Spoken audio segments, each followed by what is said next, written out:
Scratch, created by MIT, is one of the best tools or sites out there to help kids get their head around coding and to start them off on the right track. It's really cool because it's very visual, it's very fun to look at, it's very fun to play with, and they're going to start getting really cool results very quickly. It's a tool used in many schools, in many coding clubs, and it's the perfect way to introduce your kids to coding. So scratch.mit.edu is the URL, and I'll link it in the notes. But what you can see is when you come into the site, you can go straight to create and your kids can start coding straight away.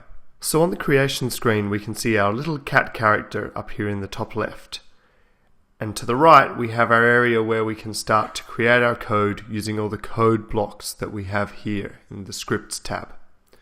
So let's start off with something really basic. Let's say when we press the space key, we want our character to say hello.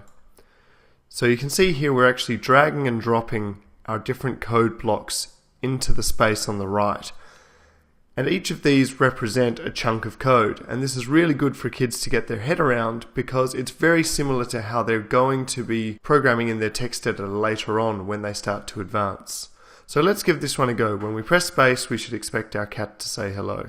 So I click the green flag to start the program, and when I click space, we have our speech bubble. And what's so great about this is students can edit all sorts of parts of the program.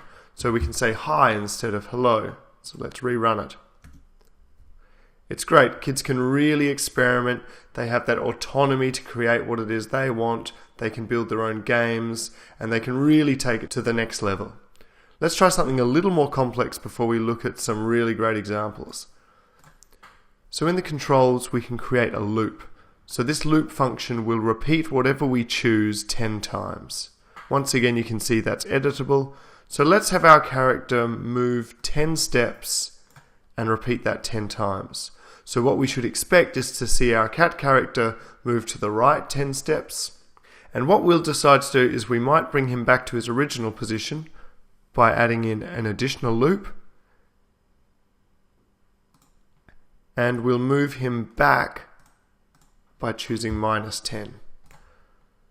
So we have our actions here. All we need to do is add an event. So let's make it when we click the green flag that this event should happen.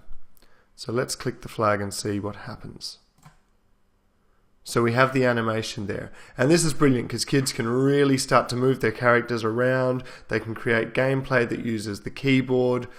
They can even create new sprites and new characters to interact with each other. So let's take a look at some more advanced Scratch creations. You can see in the left-hand side that we have many more loop functions, many more blocks all piecing together. And we're able to create our character and allow them to do much more than just do one step. We can control them with the keys, we can move them around. And these are the basics and foundations that your kids can use to create their own games in Scratch. So another great example is recreating the popular Mario Brothers game. Now what you can see is our character is being controlled by the keyboard. We can see each of the blocks flashing, and this is going to help your kids understand exactly how the game is interacting with the code.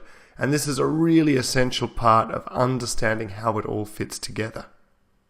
So take a look at Scratch, have your kids play around with it. It's free, it's a lot of fun. There's a huge community of people out there using it, and it's a really excellent tool.